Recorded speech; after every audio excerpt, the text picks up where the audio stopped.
Luna को village की तरफ ले जाते हुए कुछ ऐसा होता है जैसा किसी ने सोचा भी नहीं था, क्योंकि कुछ गुंडे एलिसिया और क्लैन पर हमला कर देते हैं। तो अब सवाल ये उठता है कि क्या क्लैन इन गुंडों को सबक सिखाएगा और क्या वो लूना के लिए एक वेट नर्स ढूंढ पाएगा। चलिए जानते हैं कि आगे क्या होता है। तो थोड़ी देर बाद एलिसिया को होश आ जाता है। तो आखिरकार तुम्हें होश आ ही गया एलिसिया, लगता है हम लोग पकड़े गए हैं। पकड़े गए हैं? तो आखिरकार तुम क्यों साथ बैठी हो? चिंता मत करो, लूना सेफ है, तो इसलिए मुझे ज्यादा फर्क नहीं पड़ता है। तो फिर मुझे ये बताओ कि आखिरकार तुम एक हिट से बेहोश कैसे हो गए? तो क्या तुम ट्रांसफर होने के बाद ह्यूमन की तरह कमजोर हो गए हो? ऐसा कुछ भी नहीं है, मैं तो ये देखकर हैरान था कि ये बॉडी कितनी ज्यादा कमजोर है। अगर ऐसी बात है तो आखिरकार हम लोग भाग क्यों नहीं रहे हैं? इस टाइम मैं ह्यूमन फॉर्म में हूँ और जब तक मैं लूना को किंग नहीं बना देता तब तक मैं किसी के भी सामने अपनी असलियत नहीं ला सकता, और ऊपर से यहाँ रहकर मैं इंसानियत को करीब से देख सकता हूँ। तो चलो अब एक्सप्लेन करो कि आखिरकार यहाँ पर चल क्या रहा है। तब एलिसिया उसे बताती है कि उन्हें कुछ लुटेरों ने पकड़ लिया है जो कि बहुत बुरे लोग हैं और क्लैन को उन्हें देखकर इंसानियत का अंदाजा नहीं लगाना चाहिए। तब वो सभी लोग उन गुंडों के अड्डे पर पहुंच जाते हैं जहाँ पर एक बंदा भागने की कोशिश कर रहा होता है,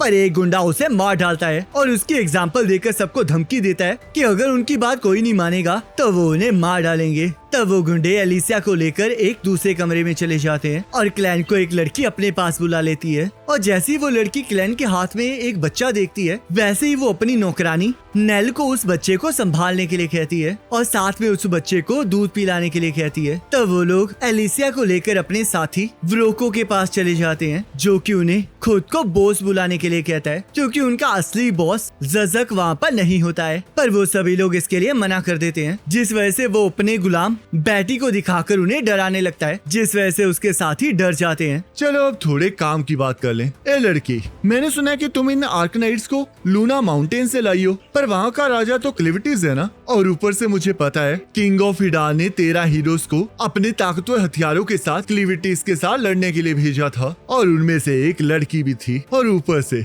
जिस बैटी को देखकर सब लोग डर जाते हैं उसे देखकर तुम इतनी शांत खड़ी हो, जिसका मतलब तुम एक हीरो हो। तुम्हें पता है क्लिविटीज ने हाइडन के कैसल के ऊपर हमला करके उसे डिस्ट्रॉय कर दिया है, जो हम रेवंस के लिए बहुत अच्छी बात है। तब वो एलिसिया को रेड ब्लेड दिखाता है जो कि बिल्कुल हीरोज के हथियारों जैसा लग रहा होता है, और उस हथियार को जो भी उठाता है वो बहुत ज्यादा ताकतवर हो जाता है। पर तब ब्रोको एलिसिया को बताता है कि उसके पास जो तलवार है वो फेक है, क्योंकि सिर्फ हाइडन की रॉयल फैमिली को ही आर्कनाइट से उन हथियारों को बनाना आता है। पर फिर भी बहुत सारे लोग बेवकूफी में उन हथियारों को खरीद लेते हैं, और अब जब हाइडन का कैसल तबाह हो चुका है तो वो इन फेक तलवारों को बेचकर बहुत सारे पैसे कमा सकते हैं। पर असली पैसा तो वो असली हथियारों को बेचकर कमा सकते हैं, और उन हथियारों को पाने के बस दो ही तरीके हैं। पहला तो ये कि हिडन का किंग हीरोज को वो तलवार दे, दूसरा जिस जगह पर हीरोज मरे हो वहाँ से कोई उन हथियारों को चुरा कर ले आए। जिस वजह से ब्रोको एलिसिया से उसके हथियारों के बारे में पूछने लगता है, पर एलिसिया कुछ भी बताने के लिए तैयार नहीं होती, जिस वजह से वो अपने साथियों को एलिसिया से इंफॉर्मेशन निकलवाने के लिए कहता है, जिस वजह से वो एलिसिया को खुशी के मारे वहाँ से ले जाते हैं। तब यहाँ डार्क वर्ल्ड का राजा वेटरों वाले काम कर रहा होता है और सभी के बुलाने पर चुपचाप उन्हें सर्व भी कर रहा होता है, और वो किसी को भी कुछ इसलिए नहीं कह रहा होता है क्योंकि लूना को वहाँ पर दूध मिल गया होता है, जिस वजह से वो शांत रहने का डिसाइड करता है। पर उस जगह की मालकिन को क्लैन में कुछ गड़बड़ लग रही होती है, क्योंकि चाहे सिर पर सिंग होने की वजह से क्लैन एक ऑर्ग की तरह दिखाई देता है,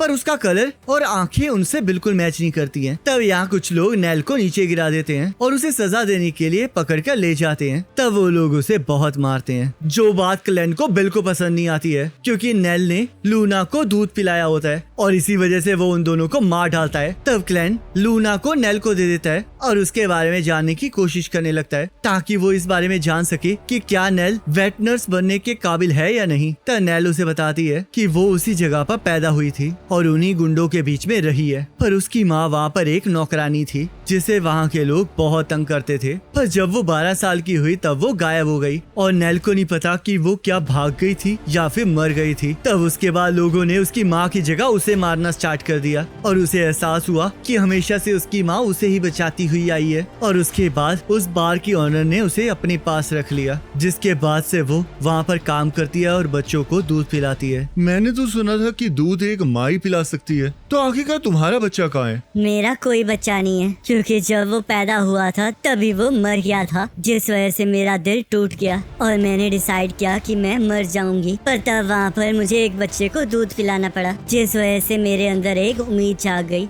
और अब जब यहाँ पर बच्चे आते रहते हैं तो मैं उन्हें दूध पिलाती रहती हूँ, ताकि मैं कम से कम इन बच्चों के काम तो आ सकूं। तब क्लैन को नेल की अच्छाई का एहसास हो जाता है, जिस वजह से उसे एहसास हो जाता है कि वो उसे लूना की वेट नर्स बनाएगा और वो उसे वहाँ पर सब कुछ छोड़ के उसके साथ चलने का ऑफर देता है। पर नेल इसके लिए उसे मना कर देती है, क्योंकि उसे वहाँ पर आने वाले बच्चों को दूध भी पिलाना होता है। तब यहाँ गुंडे एलिसिया को लेकर कहीं जा रहे होते हैं और जिस जगह पर वो होते हैं एलिसिया को उन्हें देखकर एहसास हो जाता है कि वो पुरानी आर्कनाइट माइन में है। तब यहाँ पर कुछ गुंडे एक नौकर को पानी के अंदर भेज रहे होते हैं ताकि वो पानी के अंदर से हीरो का हथियार निकाल सके और उसके बदले में वो उसे आजाद करने का वादा करते हैं, जिस वजह से वो आदमी बीच में कूद जाता है। पर जो उस पानी के अंदर मॉन्स्टर्स होते हैं उन्होंने तो हीरो को भी हरा दिया होता है, जिस वजह से वो उस बंदे को भी खा जाते हैं। आर्वेनेसिस वाटर के डार्क बीस्ट हैं, जो कि 300 साल पहले के फ्लड में यहाँ आए थे और इसी वजह से इस माइन को बंद कर दिया गया था। पर तब उस जनरेशन के सबसे ताकतवर हीरो कोड वार ने उनके साथ लड़ाई की, पर वो भी उनके सामने टिक नहीं पाया